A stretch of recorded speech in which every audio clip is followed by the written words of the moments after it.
When there are cars like these around, you know it's going to be a great day. Today I'm in Denver, Colorado with Garage 173. We're going to be taking a look around at some amazing, very special things, but then taking out the LaFerrari, and any day involving a Laf is a very good one by my books. Now I want to talk about being a Ferrari collector. There are some amazing cars in the Garage 173 collection, but what does that mean? What happens next? What's the story with the successor to the LaFerrari that we're expecting to see in the near future? And will we maybe one day see one of those in my collection, in the Shmeemobiles? This is quite cool. The different cars in different garages, puro sangue underneath Pista Piloti. I'm walking underneath the Sport Classic up above. It's a sunny day out here in Denver. That was the sound of the F12 in the background. But today I want to talk about the upcoming codename F250. Hi guys, I'm Shmee. Hello and welcome back to the channel. Welcome to a visit here to Garage 173. Let's take a look at the cars that are here then, stacked up on the car lifts, but we've got a very nice little selection. The G80 BMW M3, one of which I used to have actually. This is a great spec on the Puro Sangue. Verde Pino with the painted livery. This is a heritage Ferrari paint color, and it's against the Coyo interior, the same color that I actually have on my car, but the Coyo and black dual tone inside this, of course with the shields. Lovely, lovely color. Really, really appreciate that. Up above, harder to see, is the Pista Piloti. Now the Piloti Edition 488 Pistas were only available for drivers in the Ferrari Challenge program, or let's say XX owners or Corsa Clienti owners, that kind of thing, with the special painted livery on it.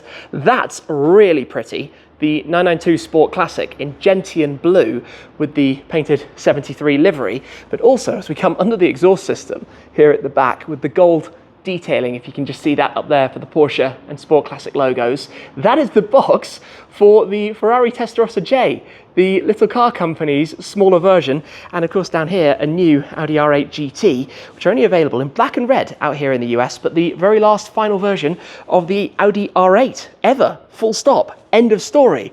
But come on through, back to the basketball court. In case you didn't believe it, I think we should pull this back and have a quick look at the F40 underneath. But with the Goodwool covers, it always looks like something out of a 90s computer game, that low-res graphics, but really, really cool. I thoroughly recommend them. Anyway, let me just pull this up very quickly. There is indeed a lovely F40 under here. Now, earlier in this tour, I was actually lucky to get behind the wheel of an F40 to drive F40 Blue with the Gentleman's Garage in Texas. That is a stunning example there, though. Doesn't really need much by way of an introduction, does it? It's a Ferrari F40. When not in the garage, though, come and take a look at what must be one of the coolest offices you have ever seen, filled with Ferrari memorabilia. The Testarossa J in the center. We've got parts from F1 cars, the racing simulator, the model cars as well, all of the different display items. This is absolute paradise. Take a look around here. The pictures that you get from Ferrari when you attend the various launch events. This is a tile from Enzo Ferrari's office himself. The helmets from the Monza, various different car parts, components, the book boxes that come with each Versione Speciale, the Opus book as well, inside the engine here, the way that's presented. This is absolutely epic. This is mega. Oh, and the little model to match it. Of course, the racing simulator just here also for practicing for the Ferrari Challenge. This is a signed end plate by Vettel and Leclerc from Ferrari's 1000th Formula One race back in 2020. The different model cars all around, some trophies and things from the races. Oh, this is pure heaven. This is absolute paradise. The matching models to some of the different cars that have been part of the collection. The Monza SP1, for example, which is actually currently over in Florida rather than here. But wow, this is my kind of dreamland. I absolutely love seeing all of this stuff, all of the model cars, the way this is all presented and shown. What a cool space to work from. That is an absolute dream. Normally, if I visit a collection and there's one of these around, that's where you're going to see me gravitating. The Ferrari F50 is my absolute dream lottery win car. In fact, when I was a youngster, the first poster I ever had on my wall was one of these in Giallo Modena. There are only 349 in total, one of the rarest of the Ferrari Hypercars. Only the 288 GTO is even rarer. and it's that combination of a Formula One derived naturally aspirated V12 with a removable roof system. This entire piece actually comes off, and there's a fabric soft top that you can take on the road with you should you need it, and a 6-speed gated manual transmission. Put that all together and it's a recipe for absolute heaven. Now, I know most people prefer the looks of the F40, but for me it's always been about this, the F50. This came out when I was still in single digits. This was the car for me, the dream one day. And of course, this supercar story for the Ferraris, the 288, F40, F50, the Enzo, which maybe we'll see filling a gap in the future, and then most recently the LaFerrari, is what I want to touch on today. It's hard to believe that this launched 11 years ago. It feels like just yesterday the wraps were being pulled off at the Geneva Motor Show. I remember it so well. Ferrari made officially 499 LaFerraris, followed by just over 200 LaFerrari Hypercars, and of course also the FXXK, the ultimate track toy version of it as well, one of which features in the Garage 173 collection. This is a very rare spec. It's in Grigio Titanio. Looks really, really nice. This almost liquidy silver paint, definitely accentuating the curves, the lines, the yellow calipers to match with the yellow scooter rear shields. But again, a V12. The last of the Ferrari Hypers, arguably, with the V12, the F50, the Enzo, and the LaFerrari. In here, we've got that 6.3 litre NA V12. Just look at that engine bay and the way it's presented. Combine that with the electric motor system, 963 horsepower, but no twin turbos, and of course, just the extra torque really that comes from the electric motor to give you the torque fill on the power delivery, something that when I recently drove the Daytona you noticed was missing by being purely about the V12 and losing the hybrid system that the LaFerrari has. Of course, it's plugged in over on the other side, and the battery is a whole topic we've discussed, but hybrid is obviously the way forward when it comes to performance, when it comes to being the latest and absolute very best. It's the way that these things kind of have to go, and it's the way almost certainly the next car is going to go. But I think what we're about to do is get that started and slide it out from under the bend pack lift here and go take this for a little run, talk a bit more about it. It is time then for the cold start of one of the best sounds of any car anywhere in the entire world, of the LaFerrari. Oh, we're being trolled, Silent start e-drive. Okay, we need the full startup sound. We need to hear this properly. Yes, LaFerrari cold start, of course valved at the moment, but my days does that sound good. And I got to also say that the colour of this in the sunshine, look at that, what a beautiful paint colour, absolutely stunning. Here we are, LaFerrari. Every time you sit in this thing, it is special. There's just something about knowing what you're in. I mean, it's the car that's literally called the Ferrari, LaFerrari in Italian. It's the car that represents the pinnacle of what one of the greatest automotive names of all time is able to achieve. We're just cruising at the moment, right? Just taking it easy. We'll join the highway here, go for a little stretch of the legs of this car. Let that V12 have a little scream. In fact, let's go into race mode for the moment. Drop it down, second gear. Just get the valves opened. That's what it's about. We'll warm it up before we start going a little bit harder with it. But you know, in this thing, every time you kind of soak up the whole history of the brand, of their flagship cars, of what these things represent. You know, it's the pinnacle of technology, right? When this launched, the Holy Trinity, the LaFerrari versus 918 Spider versus McLaren P1, they all took a similar approach in the sense of taking their existing power plants effectively, or derivatives of, and adding hybrid elements, adding electrification. In these cases for performance, to give you that torque fill, to give you that instant go, whatever gear you're in, whatever you're doing. Whereas, of course, this is developing, and at that time, EVs existed, right? Teslas existed. They had Model S's through the tunnel here. Just nuts. They existed, but they weren't really what they are now, right? It wasn't that they had the complete takeover of the market. And, you know, we've seen some interesting things change. I think I've got a C63 that just came flying up over my shoulder. And that's an interesting case study because obviously the new C63 with its hybrid stuff hasn't proven to be quite so popular. Have a little tunnel here. That must have been a cool view from his side and sound. And it's something that's changing. is something we all need to adapt and get used to. And you know, that's about to happen as well in this market. What a sound. What a phenomenal sound. Just to die for. And I guess that's one of the things. Will the V12s last forever? Ferrari have managed it in the Puro Sangue. They've managed it in the new 12 Cilindri. I know to a lot of people it's the 12 Cilindri, but it's 12 Cilindri in Italian. I don't know what that's going to end up being known as down the line. But in the Hypercar, this is where I think the Icona series was the best move they could ever make. The fact that the Icona series exists, the Monza and the Daytona, and who knows what comes next, because that's an opportunity for Ferrari to separate the Hypercar line. To, on the one hand, have cars which are all about the performance, you know, LaFerrari and the codename F250, but on the other hand, have cars that are all about the heritage and the emotion. And by that I mean linking back to the famous Ferraris of old, the old race cars, things like the 750 Monza, and of course the various cars that have formed into the Daytona, but also to maintain a V12 engine under the tunnel. What can I say? Just an absolute dream. So, let's talk about what we know about what's coming next. Codenamed F250, this car was codenamed F150, which, when you consider that an F150 is a Ford pickup truck, was an interesting conversation talking point at the time. But F250 is of course something we're expecting to see later this year. We're expecting it to be the next generation. The prototypes and spy shots have been running around. The likes of Varix and Derek Photography have been seeing all of those out on the streets of Maranello. And we know that the aero is pretty crazy. There's this massive wing on the back, which is kind of like the wing that you find on the Senna. And it looks like when it comes down, it sits flush with the bodywork, kind of wrapped around the corners.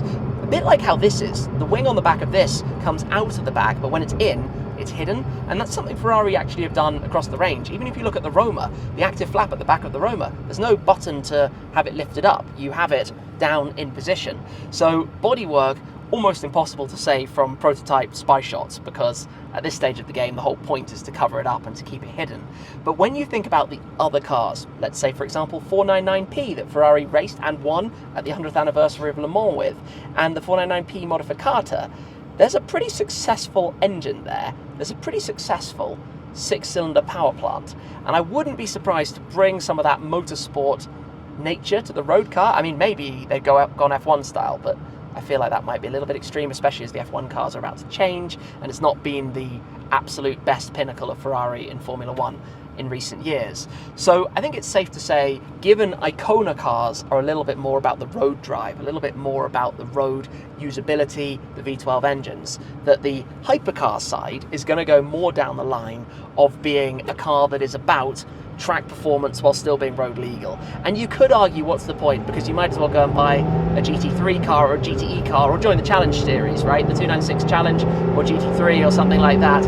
And that's a pretty logical argument, but there's something about knowing what a car can do on a racetrack, but still wearing number plates, still being road legal, still having gone through all the regulations, gone through all of the homologation. There's that extra flair to it, and that's where Valkyrie, I think, is the absolute pinnacle at the moment. What Aston Martin managed to achieve with that car, and the way they managed to make it something that people can drive on the road, yet it can still, as I can tell you from passenger ride experience, absolutely rewrite your definition of physics and understanding of performance. That's probably the most insane thing about it. And I don't know where the power of Ferrari's new car will go, but throw in a couple of electric motors, maybe we see 1300 horsepower, something like that.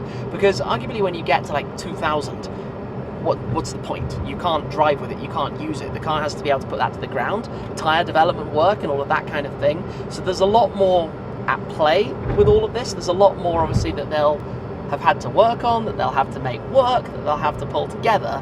But ultimately offering something that I'm very sure is going to be really impressive.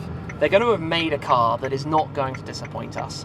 If history is anything to go by, perhaps there'll be some shocks, maybe even down to the name. I mean, I don't even think Ferrari will yet know what the name of their new hypercar is going to be, but I imagine, based on the fact that this is called the Ferrari, and they've just launched 12 Cilindri, which literally translates to 12 cylinders, that it's probably going to be a curveball, and the name that we all least expected. But down the line, when we've got more accustomed to that, and when we've got more accustomed to the looks of it, like with this and the Enzo. When the Enzo launched, it was pretty unusual design. In fact, when the F40 launched, it was a pretty unusual design. And the F50 too. All of these cars, on arrival to the market, people have kind of looked at them and been like, well, that's a little bit odd, isn't it? And the name of that's a little bit odd. Maybe not F50, F40. Enzo was certainly a little bit of an odd one as we lift up to go through the nasty dip there. But people get used to it. Give it time and it becomes normal. It becomes what you're familiar with. And I think the same goes almost with engines. You know, I'm lucky to own the Ford GT and the 296 GTS, which are two of the best V6 equipped engined supercars out there on the market. And both of them sound fantastic. Both of them are super responsive. Smaller engines mean a lighter car, a smaller packaging for the car, and of course the smaller you can keep the engine, the tighter you can have the cabin, and therefore the better aero effect you can have running over it, which obviously for a hypercar aiming for track performance is something that you kind of want out of that, something that you kind of need out of that. That's the whole point of it. The whole point is that a hypercar needs to be a bit of top trumps, right? It needs to be impressive, even if you're not going to use it yourself to the highest point of its performance. You want to know that it can do that. You want to know that it's possible. So you've got to appreciate it for this. And it might not have this sound, but I have no doubt that Ferrari will do the best job they can within the current regulations, which for sure have got more stringent and more difficult, to make a car that sounds absolutely fantastic. Back to the highway. Even without going silly speed, just letting the revs build, losing my voice from excitement. And that's just in sport mode. Go up into race, the shifts get more aggressive as well.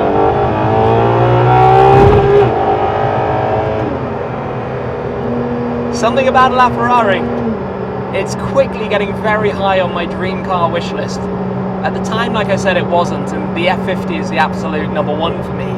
And there's kind of a lot in common, really, actually, between F50 and LaFerrari F40, right? They're cars that actually do similar types of driving experiences from different generations, from the 90s to the 2010s.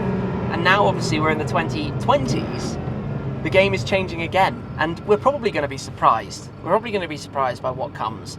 I'm expecting to see the car before the end of the year. Of course, there are a number of big events as we go through summer, like Monterey Car Week, Goodwool Festival of Speed, Ferrari Finale Mondiale towards the tail end of the year, which is always an amazing place. In fact, a couple of years ago, that was the venue of choice for launching the Daytona SP3, the second Icona series model. Before, in the past, we've seen the F12 TDF and a bunch of others as well. And always a great thing seeing the challenge cars, the XX cars. And maybe, I wouldn't be surprised as well, to have a new XX track car based on F250.